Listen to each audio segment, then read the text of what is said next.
Saudi আরবের রিয়াদে sofa কারখানায় আগুনে নিহত 17 বাংলাদেশি, বেশিরভাগের বাড়ি নওগাঁর আত্রাইয়ে। মরদেহ দ্রুত ফিরিয়ে আনার আশ্বাস।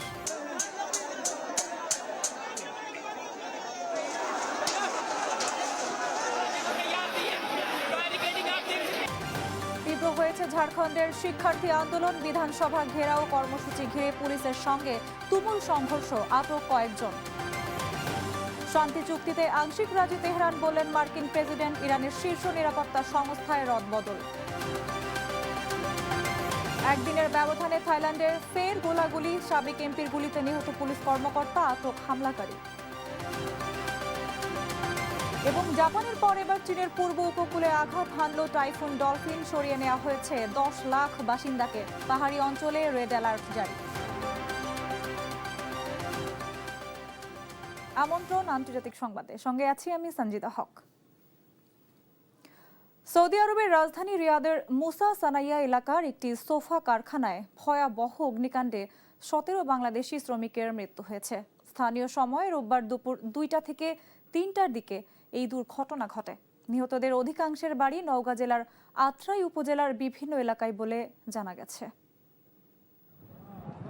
সৌদি আরবের রিয়াদে একটি সোফা কারখানায় ভয়াবহ আগুনে 17 বাংলাদেশি প্রবাসী মারা গেছেন।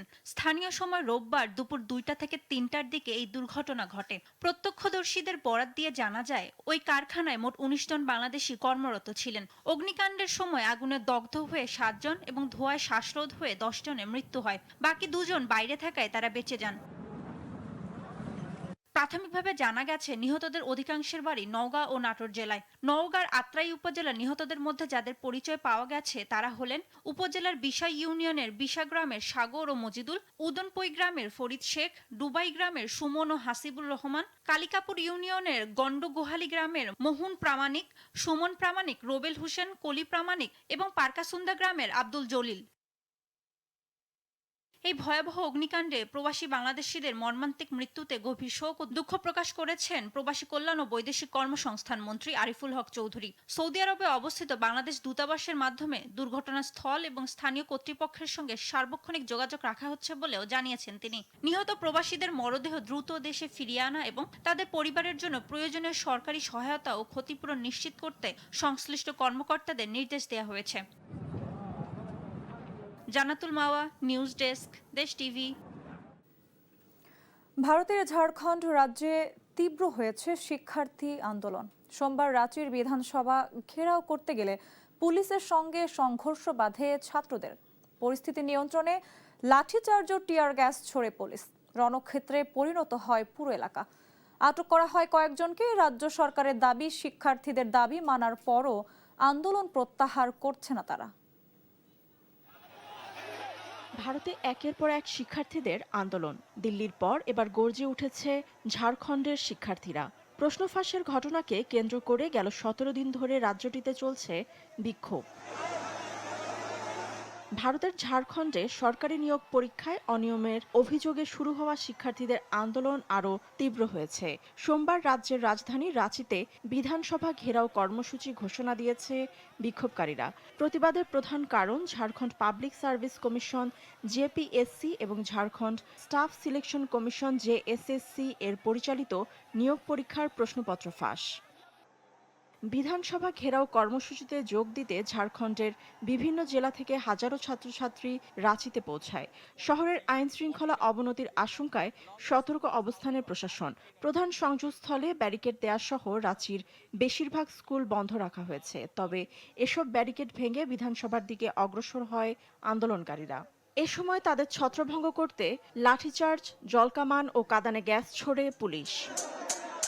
গেল কয়েকদিনে আন্দোলনকারী এবং সরকার নিযুক্ত প্যানেলের মধ্যে কয়েক দফা আলোচনার পরও সমাধান মেলেনি।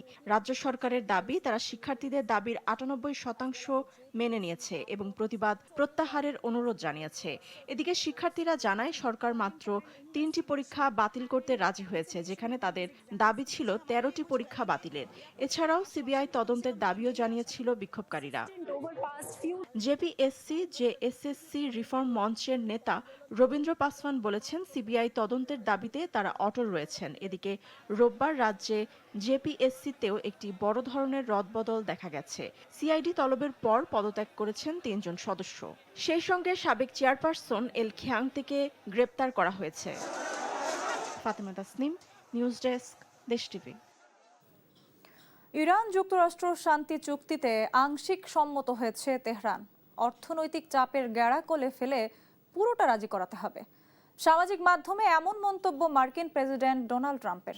নৌ অবরোধ খোলা সহ সব দাবি না মানা পর্যন্ত ওয়াশিংটনের সঙ্গে সরাসরি আলোচনায় বসবে না তেহরান, বললেন ইরানের পররাষ্ট্রমন্ত্রী আব্বাস আরাকচি। এই পরিস্থিতিতে দেশটির শীর্ষ নিরাপত্তা সংস্থায় রদবদল এনেছেন মোস্তফা খামেনি। ইরান যুদ্ধে নেমে ভুল করেছেন যুক্তরাষ্ট্রের প্রেসিডেন্ট ডোনাল্ড ট্রাম্প। বিভিন্ন সময় খোদ মার্কিন বিশ্লেষকদের মুখে শোনা যায় তার ব্যর্থতার কথা। সময়ের সঙ্গে সঙ্গে আরও স্পষ্ট হয়ে উঠেছে বিষয়টি। বিশ্বের অন্যতম গুরুত্বপূর্ণ নৌ রুট হরমুজ প্রণালী খুলতে মরিয়া হয়ে উঠেছে ওয়াশিংটন। তবে যুক্তরাষ্ট্রকে পাশ কাটিয়ে এবার ওমানের সঙ্গে চুক্তি করতে যাচ্ছে তেহরান। ইরান যুক্তরাষ্ট্র শান্তি চুক্তির অগ্রগতি নিয়ে এক এক সময় এক এক কথা বলেন ট্রাম্প। রোববার সামাজিক যোগাযোগ মাধ্যমে জানিয়েছেন, তেহরানের সঙ্গে আংশিক সমঝোতা হয়েছে ওয়াশিংটনের, তবে অর্থনৈতিকভাবে চাপে ফেলে ইরানকে শান্তি চুক্তিতে পুরোপুরি রাজি করাতে হবে। এরই মধ্যে মধ্যপ্রাচ্যে আরও 20টি যুদ্ধ জাহাজ পাঠিয়েছে যুক্তরাষ্ট্র। ইরানের নৌ অবরোধ পাকাপোক্তভাবে কার্যকরে ওয়াশিংটনের এ পদক্ষেপ, জানিয়েছে সেন্টকম। জবাবে ইরানের পররাষ্ট্রমন্ত্রী আব্বাস আরাকচি জানান, নৌ অবরোধ তুলে নেওয়া সহ তেহরানের সব দাবি না মানা পর্যন্ত যুক্তরাষ্ট্রের সঙ্গে সরাসরি কোনো বৈঠক নয়। সেই সঙ্গে হরমুজ প্রণালী খুলতে ওমানের সঙ্গে চুক্তির দ্বারপ্রান্তে বলে ফের উল্লেখ করেন তিনি। এদিকে হরমুজ প্রণালী পুনরায় খোলা নিয়ে শঙ্কা তৈরি হওয়ায় বিশ্ববাজারে ফের বেড়েছে জ্বালানি তেলের দর। অপরিশোধিত ব্রেন্ট ক্রুড ব্যারেল প্রতি বিক্রি হচ্ছে $84 বেশি। এই পরিস্থিতিতে ইরানের সর্বোচ্চ নিরাপত্তা সংস্থায় রদবদল এনেছেন দেশটির শীর্ষ নেতা Mostafa Khamenei. Supreme national security কাউন্সিলের প্রধান নির্বাহী পদে অবসরপ্রাপ্ত মেজর জেনারেল মোহসিন রোজারিয়েকে নিয়োগ দিয়েছেন তিনি। আর সাবেক প্রধান মোহাম্মদ বাঘের জোলগাদরকে দেওয়া হয়েছে সর্বোচ্চ নেতার রাজনৈতিক উপদেষ্টার পদ। জাহানারা ভুইয়া, নিউজ ডেস্ক, দেশ টিভি। রাশিয়ার পক্ষে যুদ্ধ করতে 30 থেকে 50 হাজার সেনা পাঠাবে উত্তর কোরিয়া। সামাজিক যোগাযোগ মাধ্যম এক্সে দেয়া এক পোস্টে এমন দাবি ইউক্রেনীয় প্রেসিডেন্ট ভলোদিমির জেলেনস্কির। তবে তথ্যের সত্যতা নিয়ে রয়েছে সংশয়। নতুন মোড় নিতে চলেছে রাশিয়া ও উত্তর কোরিয়ার মধ্যকার সামরিক সহযোগিতা। রুশ বাহিনীর পক্ষে লড়তে এবার নিজেদের প্রায় 30 থেকে 50 হাজার সেনা মোতায়েনের পরিকল্পনা করছে রাশিয়ার মিত্র উত্তর কোরিয়া। সামাজিক যোগাযোগ মাধ্যম এক্সে দেয়া এক পোস্টে এমনই অভিযোগ করেছেন ইউক্রেনের প্রেসিডেন্ট ভলোদিমির জেলেনস্কি। ইউক্রেনের ভূখণ্ডে উত্তর কোরিয়ার কিছু ক্ষেপণাস্ত্র পাওয়া গেছে বলেও পোস্টে দাবি করেন তিনি। আধুনিক যুগের অভিজ্ঞতা অর্জন, রাশিয়ার লাইসেন্স এবং বিভিন্ন সামরিক সরঞ্জাম পাওয়ার লক্ষ্যেই উত্তর কোরিয়া এ পদক্ষেপ নিচ্ছে বলে দাবি জেলেনস্কির। তবে এসব তথ্যের কোনো সূত্রও তিনি জানাননি। বর্তমানে ইউক্রেন উচ্চমানের বিমান প্রতিরক্ষা ব্যবস্থার তীব্র সংকটে ভুগছে। এই সুযোগ কাজে লাগিয়ে রাশিয়া ব্যালিস্টিক ক্ষেপণাস্ত্রের ব্যবহার বাড়িয়ে দিয়েছে, যা আকাশে ধ্বংস করা অত্যন্ত কঠিন। এই ঘাটতি পূরণে দক্ষিণ কোরিয়ার কাছে বিমান প্রতিরক্ষায় জোরালো সহায়তার আহ্বান জানিয়েছেন জেলেনস্কি। তিনি জানান, সিওলের সঙ্গে ড্রোন চুক্তি সহ অন্যান্য সম্ভাব্য চুক্তিতে কাজ করতে প্রস্তুত ইউক্রেন। 2024 সালের জুনে পিয়ংইয়ং সফরে গিয়েছিলেন রুশ প্রেসিডেন্ট পুতিন। সে সময় রাশিয়া এবং উত্তর কোরিয়ার মধ্যে একটি কৌশলগত অংশীদারিত্ব চুক্তি স্বাক্ষরিত হয়। চুক্তি অনুযায়ী এই দুই দেশের উপর বহিঃশত্রুর আক্রমণ হলে পারস্পরিক সামরিক সহায়তার বিধান রয়েছে। এরপর ওই বছরই প্রথমবারের মতো রাশিয়ায় 14,000 সেনা পাঠিয়েছিল উত্তর কোরিয়া।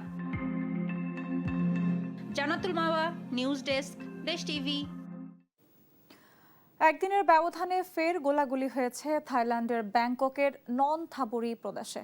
এবার সাবেক সংসদ সদস্যের গুলিতে নিহত হয়েছেন এক পুলিশ কর্মকর্তা। আটক করা হয়েছে হামলাকারীকে। ঘটনার কারণ জানতে চলছে তদন্ত।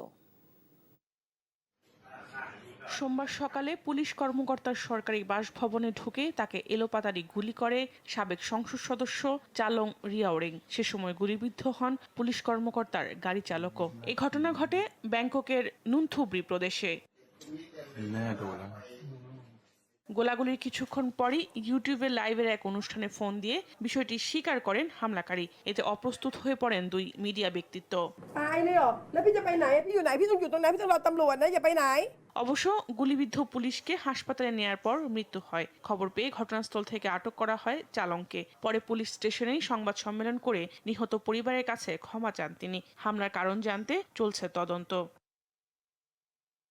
এর আগে রোববার থাইল্যান্ডে একই প্রদেশে একটি স্কুলে দুর্বৃত্তের গুলিতে নিহত হন অন্তত 9 জন। এ ঘটনার পর যখন আগ্নেয়াস্ত্র নিয়ন্ত্রণে আইন প্রণয়নের কথা ভাবছে থাই সরকার, ঠিক তখনই নতুন করে বন্দুক হামলা পরিস্থিতি আরো ঘোলাটে করে তুলেছে। জাহানারা ভুইয়া, নিউজ ডেস্ক, দেশ টিভি। দেখছেন আন্তর্জাতিক সংবাদ।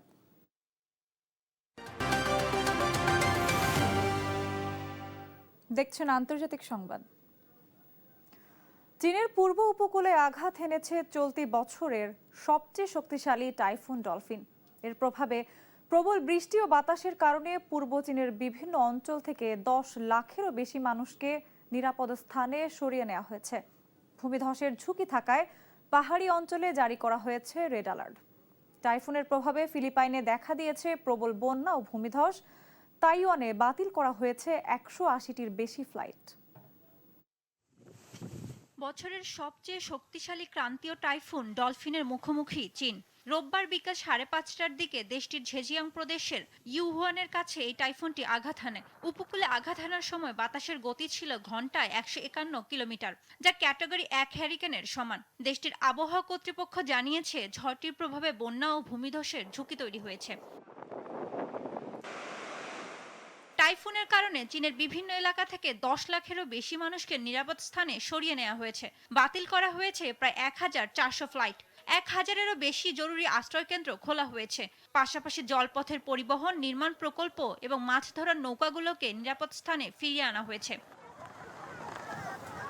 10 আগস্ট পর্যন্ত Zhejiang, Shanghai, Fujian, Jiangxi, Anhui এবং জিয়াংশু প্রদেশে মুষলধারে বৃষ্টির পূর্বাভাস দেওয়া হয়েছে।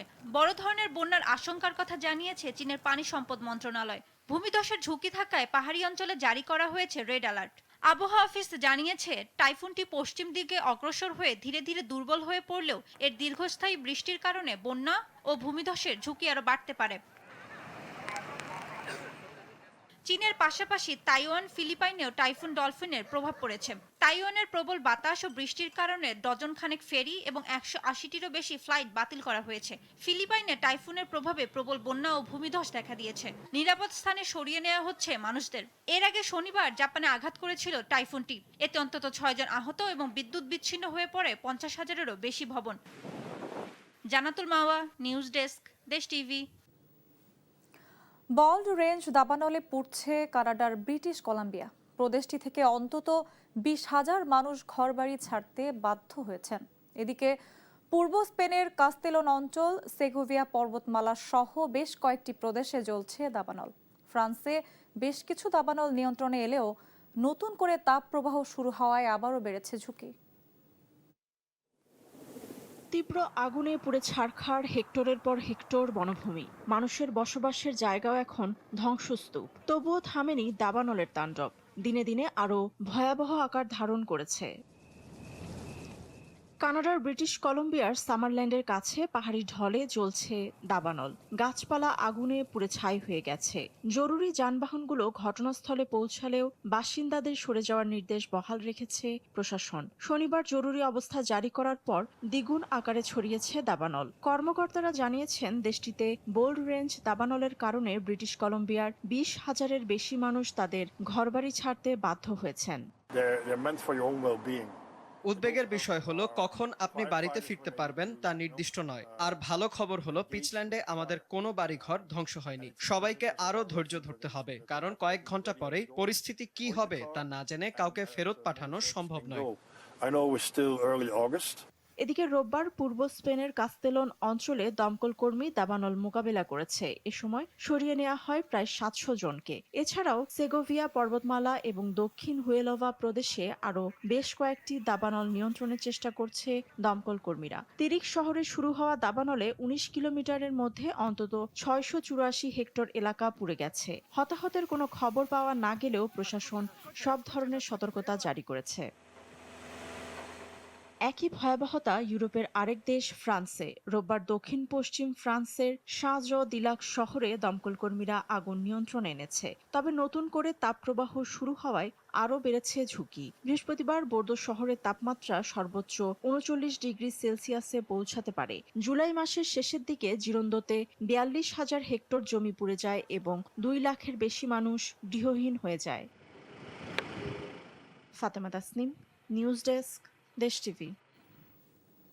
নিউ ইয়র্কের জ্যাকসন হাইটসে বিভিন্ন দেশের পতাকার প্রদর্শনী আর ব্যান্ডের তালে অনুষ্ঠিত হলো বর্ণাঢ্য সাউথ এশিয়ান ইউনিটি প্যারেড।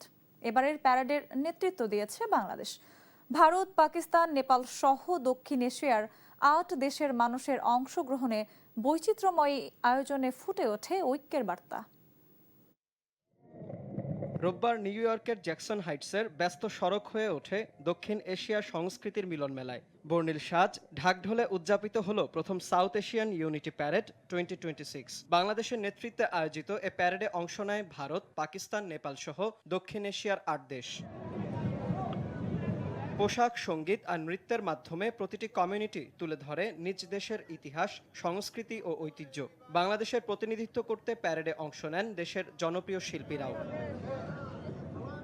দক্ষিণ এশিয়ার বিভিন্ন কমিউনিটির মানুষের স্বতঃস্ফূর্ত অংশগ্রহণে পুরো আয়োজন হয়ে ওঠে আরও প্রাণবন্ত।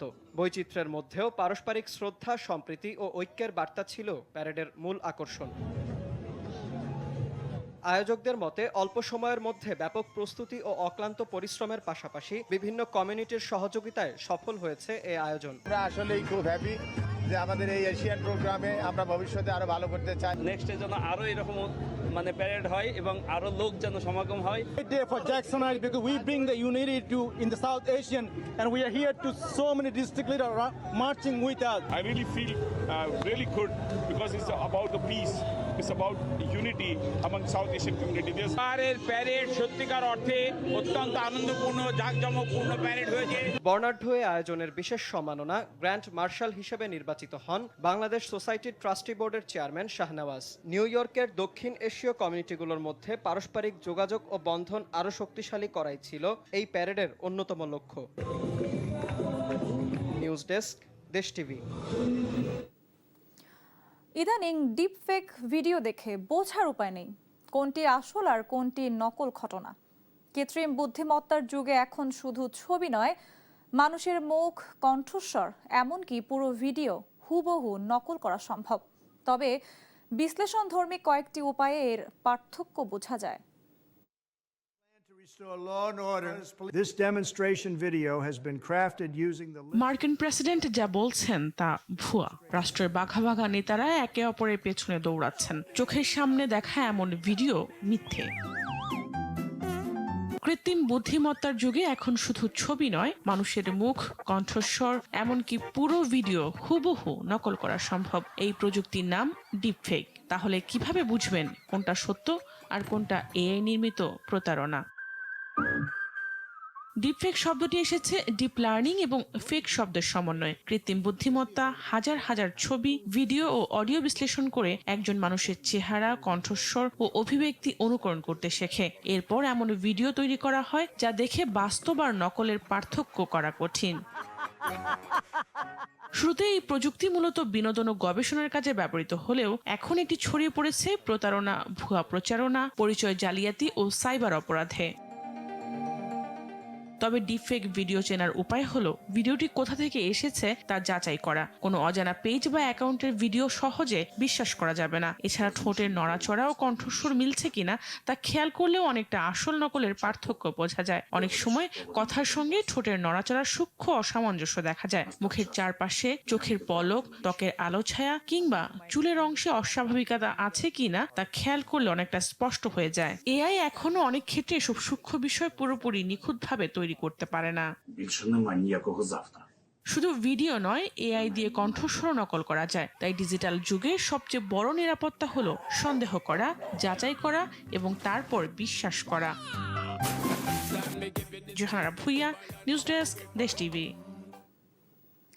পরিত্যক্ত ঘোষণা করায় বর্তমানে বসবাসের অনুপযোগী কুয়েতে একসময় বাংলাদেশিদের জন্য জনপ্রিয় হাসাওয়ে এলাকা।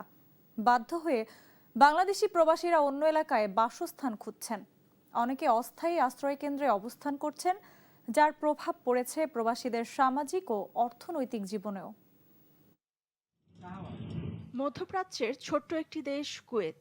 এদেশেই বাস করেন প্রায় 4 লাখ বাংলাদেশি প্রবাসী। দীর্ঘদিন ধরেই তাদের একটি বড় অংশের আবাসস্থল ছিল কুয়েতের হাসাওয়েই এলাকা। আন্তর্জাতিক বিমানবন্দরের কাছাকাছি হওয়ায় এবং দেশের বিভিন্ন প্রান্ত থেকে সহজে যাতায়াতের সুবিধা থাকায় হাসাওয়েইকে বলা হতো কুয়েতের ছোট্ট বাংলাদেশ।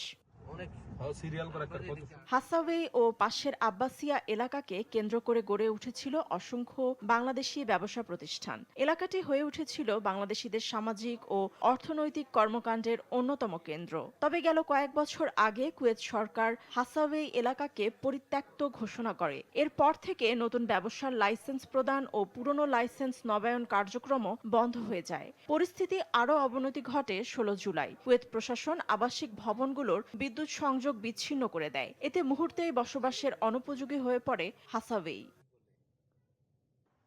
বাধ্য হয়ে অধিকাংশ বাংলাদেশি প্রবাসী কুয়েতের বিভিন্ন এলাকায় নতুন বাসস্থানের খোঁজ করছেন। তবে এখনও কিছু প্রবাসী কুয়েত সরকারের অস্থায়ী আশ্রয় কেন্দ্রে অবস্থান করছেন। আবার আবাসন সংকটের কারণে অনেকে স্বল্প মেয়াদী ছুটিতে বাংলাদেশে ফিরে গেছেন। প্রবাসীদের আমাদের এখানে আবাসন সমস্যার কারণে আমাদের এখানে ব্যবসার মধ্যে অনেক প্রভাব পড়ছে, যার ধরুন লোকজন সমাগম কমে গেছে, ফলাতে আমাদের ব্যবসায় অনেক প্রভাব পড়ছে। সকলে এখান থেকে চলে যাওয়াতে আমাদের যে বাণিজ্যিক কেন্দ্র এবং বাণিজ্যিক প্লেসগুলো ছিল, সকলেরই বাণিজ্যিক এখন অনেক অসুবিধা হচ্ছে। এই ব্যবসা এখানে যদি মনে করেন এইগুলা তো আর সমাধান হওয়ার সম্ভব না। এখন আমাদের বাধ্য হয়ে এখান থেকে স্থানান্তরিত হয়ে অন্য জায়গায় যেতে হবে। হাসাওয়েই থেকে বিপুল সংখ্যক প্রবাসী চলে যাওয়ায় প্রভাব পড়েছে পাশের আব্বাসিয়া এলাকাতেও। ক্রেতা ও বাসিন্দা কমে যাওয়ায় ব্যবসায়ীরা পড়েছেন চরম সংকটে। অনেকে দোকান ও প্রতিষ্ঠান বন্ধ করে দিতে বাধ্য হচ্ছেন। শুধু একটি এলাকা নয়, প্রভাব পড়েছে কুয়েতে বসবাসরত বাংলাদেশি প্রবাসীদের সামাজিক ও অর্থনৈতিক জীবনেও। নিউজ ডেস্ক, দেশ টিভি। এই ছিল এখনকার আন্তর্জাতিক সংবাদ। পরের বুলেটিন দেখার আমন্ত্রণ রইল। ধন্যবাদ সবাইকে।